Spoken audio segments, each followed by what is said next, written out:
미국 서부 다 가봤다 하시는 분들 혹시 포틀랜드는 가보셨어요? 유명한 곳보다 좀 더 로컬스러운 여행을 하고 싶으신 분들한테 이번 영상이 딱 맞을 거예요. 저는 여행을 사랑하는 미국 거주 5년차인데요. 미국 서부는 정말 구석구석 많이 다녀봤는데 그중에서 포틀랜드는 다른 대도시들이랑은 느낌이 완전히 달라요. 화려하진 않지만 부족함 없이 곳곳에 매력으로 꽉 찬 도시랄까요? 오늘 영상에서는 포틀랜드 방문하셔서 1박 2일 추천 루트 소개해드릴 건데요. 유명한 곳과 함께 또 잘 알려지지 않은 스팟들도 함께 소개해드릴 거니까 끝까지 보시면 꿀팁 많이 가져가실 수 있을 거예요. 그럼 우선 맛있는 거 먼저 먹고 갈까요? 포틀랜드에서 브런치 맛집 찾으면 거의 항상 나오는 곳이 이 스크린도어인데요. 유명하기도 하지만 아직도 로컬들이 주말에 예약하고 찾아가는 브런치 맛집이에요. 2006년에 처음 문을 열었고 남부 음식에서 영감을 받은 스타일로 포틀랜드에서 오래 사랑을 받고 있는 곳이에요. 치킨 앤 와플 건보 같은 남부 음식 메뉴를 맛볼 수 있고요. 지점은 펄 디스트릭트랑 이스트 사이드에 두 곳이 있는데 제가 간 곳은 다운타운에 있는 펄 디스트릭트점이에요. 저는 이날 저녁 시간에 방문했는데요. 포틀랜드에서는 공연이나 콘서트가 많아서인지 공연 전에 빠르게 먹기 좋은 극장 코스 메뉴도 따로 있더라고요. 스타터로는 허쉬퍼피를 시켰고요. 허쉬퍼피는 옥수수 반죽을 튀긴 약간 옥수수 도넛 같은 맛이라고 할까요? 치킨 앤 와플은 여기 시그니처 메뉴라 포틀랜드 여행 중이시라면 한 번쯤 먹어보기 추천드리고요. 따로 시킨 시푸드 컴보는 생각보다 자극적이지 않고 슴슴한 편이었어요. 여기는 브런치와 저녁을 나눠서 운영하고 해피아워도 있기 때문에 타이밍 맞춰서 가시면 조금 더 가성비 있게 즐기실 수 있을 거예요. 주말 브런치는 예약이 금방 차는 편이라 예약 꼭 하시고요. 평일 저녁은 상대적으로 여유로운 편이었어요.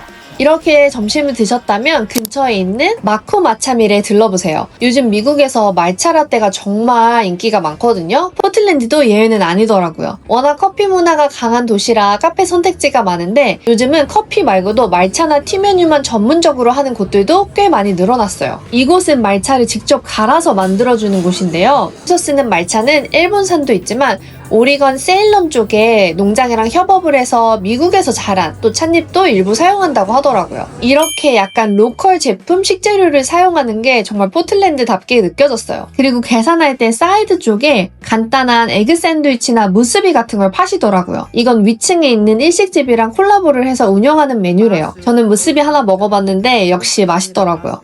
하지만 포틀랜드까지 왔으니 커피도 놓칠 수 없는 분들을 위해서는 제가 이 근처에 있는 카페들 몇 군데를 소개해드릴 테니까 여기서 골라서 가시면 좋을 것 같아요. 첫 번째는 굿커피고요. 포틀랜드 로컬 스페셜티 커피 브랜드예요. 직접 원두도 로스팅해서 포틀랜드 커피 기본이 궁금하시다 하는 분들께 무난하게 추천드릴 수 있고요.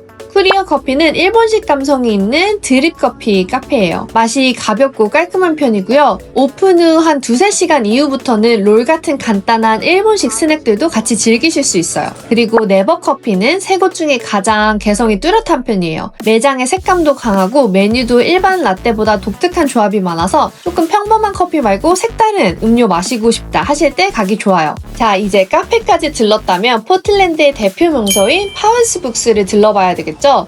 크기도 정말 크지만 도시 분위기를 가장 잘 보여주는 장소 중 하나인 것 같아요. 위치도 다운타운 중심 쪽에 있어서 지나가다 보면 거의 한 번은 마주치게 되는데요. 저도 항상 갈 때마다 또 들러서 구경하는 곳이기도 해요. 책 분야도 굉장히 잘 나뉘어져 있어서 책을 꼭 사지 않더라도 구경하는 재미도 있어요. 그리고 여행자 입장에서는 기념품 쇼핑으로 가볍게 들러보시기 좋고요. 또 시간 여유가 있으시다면 레어북 룸이라고 한번 구경해보시면 좋은데요. 오래된 책이나 희귀본들이 모여있어서 또 책 좋아하시는 분들은 정말 좋아하실 공간이에요.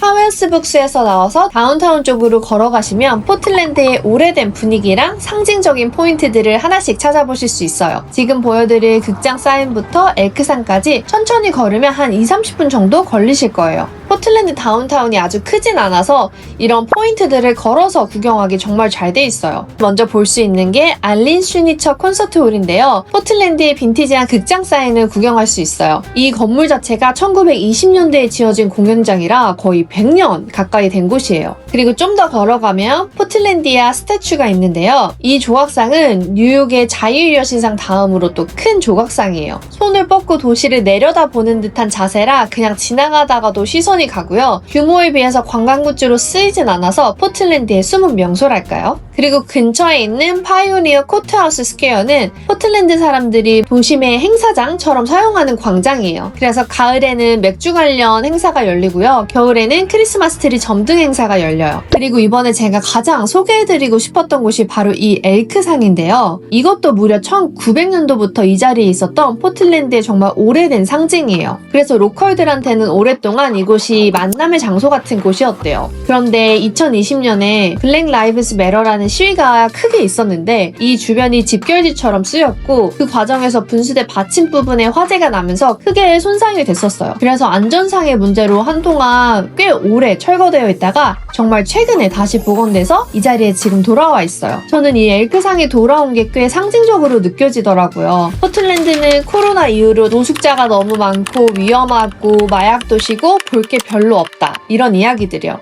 물론 노숙자 문제가 없는 건 아니에요. 그리고 다운타운에는 특히나 심한 블록들도 있고요. 저도 처음엔 적응이 잘 안 됐는데 지내면서 느낀 건 이건 포틀랜드만의 문제라기보다는 미국 도시들의 약간 피할 수 없는 문제인 것 같더라고요. 포틀랜드는 다운타운 자체가 그렇게 크지 않고 또 다른 도시들에 비해 비교적 노숙자 관련 지원 프로그램도 많고 또 우호적인 분위기라 그런 모습이 더 부각되어 보이는 것 같기도 한데요. 도시의 전체가 그런 분위기는 아닌데 포틀랜드가 미디어에서 너무 부정적인 모습만 강조되는 게 조금 안타깝더라고요. 그래서 저는 이 엘크상이 다시 돌아온 게 포틀랜드가 시간이 지나면서 다시 활기를 찾아가는 걸 상징적으로 보여주는 것처럼 느껴졌어요. 포틀랜드에 여행 가도 될까 고민하시는 분들께 이런 도시의 분위기나 이야기들도 소개해드리고 싶었고요. 그리고 한 가지 더 말씀드리자면 포틀랜드는 날씨의 영향을 굉장히 많이 받는 도시여서 비가 많이 올 때는 도시 분위기가 조금 더 차분해지는 것 같아요. 그래서 여행으로 오신다면 5월부터 9월까지가 포틀랜드가 정말 예쁜 시기거든요. 이때 방문하시면 후회 없으실 거예요. 다운타운 포인트들을 둘러봤다면 이제 다시 펄 디스트릭트 쪽으로 올라가 볼게요. 이 동네는 예전에 창고나 공장 건물들이 지금은 카페, 레스토랑, 로컬숍으로 바뀐 지역인데요. 포틀랜드는 자연이랑 가까운 도시답게 아웃도어, 가죽, 울 같은 그런 실용적인 브랜드들이 다양한데요. 대표적으로 데너는 포틀랜드에서 시작한 부츠 브랜드이고 워크 부츠나 하이킹 부츠로 유명해요. 그리고 펜들턴은 오리건을 대표한 브랜드인데 울 담요나 셔츠, 재킷으로 유명해서 미국 서부 감성을 좋아하시는 분들께 추천드리고요. 또 콜롬비아 스포츠웨어도 포틀랜드 기반 아웃도어 브랜드라 여행 중에 바람막이나 플리스 같은 실용적인 아이템을 구경하시기 좋아요. 포틀랜드가 있는 오리건주는 세일즈 텍스가 없기 때문에 쇼핑도 즐겨보시면 좋을 것 같아요. 기념품을 찾으신다면 두 곳 추천드리는데요. 헬로 프롬 포틀랜드는 포틀랜드 관련 굿즈를 파는 곳이고요. 메이드 히어는 로컬 특산품을 판매하는 그런 분위기예요.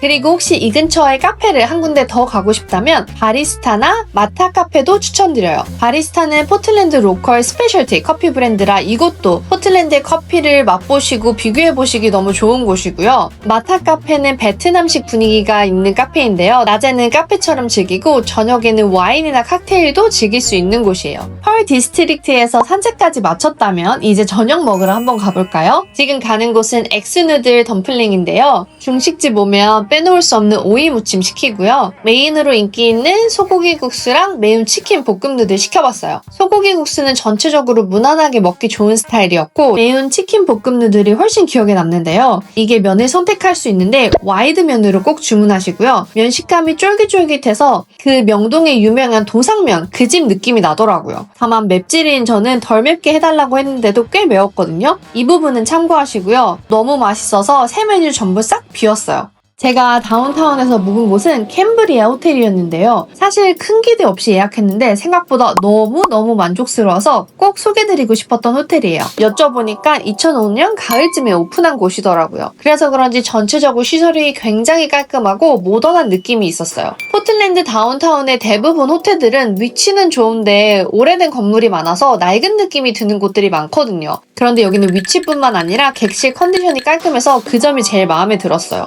원래 체크인이 4시였는데 오전 11시쯤 짐만 맡기려고 갔거든요. 근데 직원분이 확인해 주시더니 무료로 얼리 체크인까지 도와주셨어요. 펄 디스트릭트랑 다운타운 한가운데 정도의 위치에서 동선을 잡기 정말 좋고요. 호텔에서 걸어서 5분 정도 거리에 홀푸드나 로컬 마켓도 있어서 물이나 간단한 간식 사기에도 편했어요. 호텔 공식 사이트에서 회원 가입하면 할인되는 경우도 있어서 가격 꼭 비교해 보신 뒤에 예약하시면 좋을 것 같아요.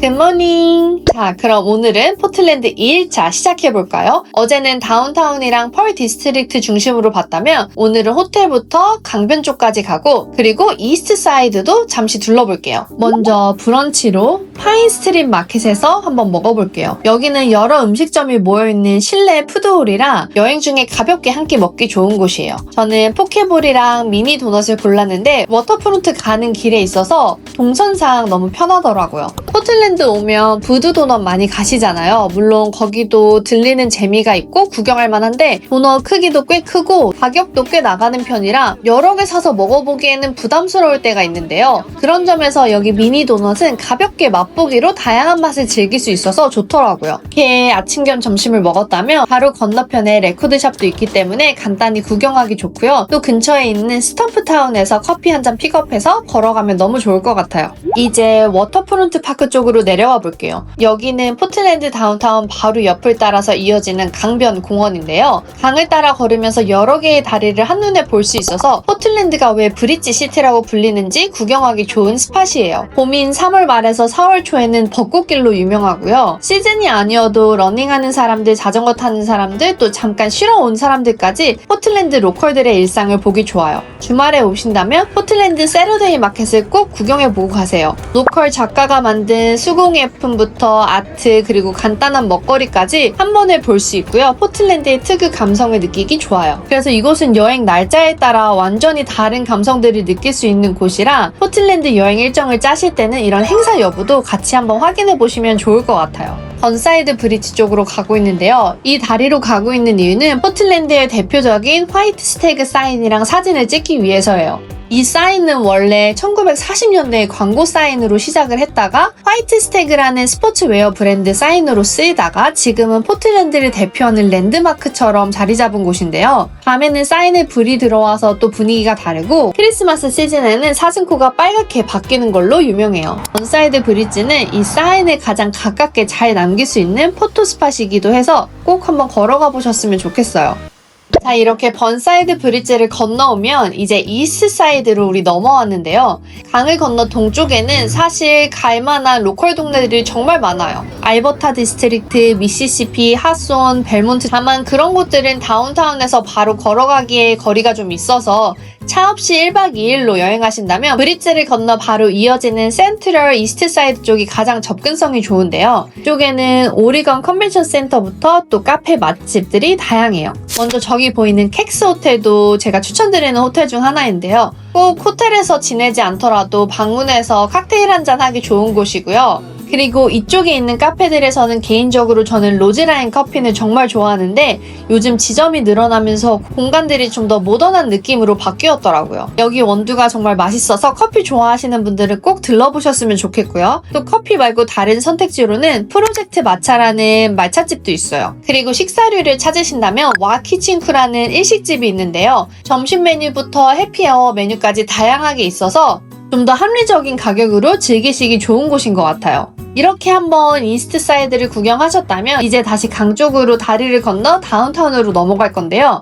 이번에 넘어갈 다리는 스틸 브릿지예요. 이 다리는 포틀랜드의 다리들 중에 되게 상징적인 곳인데요. 차, 기차, 맥스, 자전거, 보행자가 함께 다니는 구조라 도시의 교통이 한 곳에 딱 모여있는 느낌이 있어요. 보행자길은 차도 옆이 아니라 다리 아래쪽에 따로 있다는 점도 특이하고요. 저는 이 다리를 건너갈 때 볼 수 있는 뷰가 포틀랜드에서 뷰를 보기 가장 예쁜 곳인 것 같은데요. 월라메 강을 사이로 다운타운 스카이라인이 한눈에 보여서 너무 예쁘더라고요. 포틀랜드에서 다리를 하나만 건너본다면 저는 스틸 브릿지를 추천드리고 싶고 해질녘에 건너면 정말 너무 예쁠 것 같아요. 이렇게 강을 건너와서 저녁 식사로는 퀸 마마스 키친을 추천드려요. 일단 포틀랜드에서 흔하게 볼 수 있는 음식이 아니라 사우디 중동 스타일의 가정식인데요. 메뉴 하나하나 정성스럽게 나오고 저는 향신료가 센 걸 잘 못 먹는데도 되게 맛있게 먹고 온 기억이 있거든요. 그런데 이 동네가 올드타운 쪽이라 너무 늦은 시간까지 계시지만 않으면 괜찮을 거예요. 이렇게 포틀랜드 다운타운에서 시작해서 워터프론트 그리고 포틀랜드의 대표 다리들을 건너 이스트사이드까지 차 없이도 충분히 이어볼 수 있는 1박 2일 루트를 함께 돌아봤는데요. 처음 방문하신다면 어디부터 가야 할지 막막할 수 있지만 오늘 영상처럼 하루는 다운타운 중심 또 다음날은 강변과 이스트사이드로 나눠보면 훨씬 알차게 즐기실 수 있을 거예요. 포틀랜드는 LA나 뉴욕처럼 큰 랜드마크가 가득한 도시는 아니지만 걸을수록 매력을 느낄 수 있는 도시예요. 그리고 오리건은 세일즈 텍스가 없기 때문에 쇼핑하기도 좋고 그리고 차를 타고 조금만 벗어나면 강, 숲, 폭포, 산까지 도시와 자연을 함께 즐기기에도 정말 좋은 여행지고요. 포틀랜드 여행을 준비하시는 분들을 위해 제가 따로 정리해둔 포틀랜드 치트키 무료 가이드북도 준비해뒀으니 고정 댓글 링크도 확인해 보시고요. 그럼 저희는 다음 여행지에서 또 만나요. 안녕!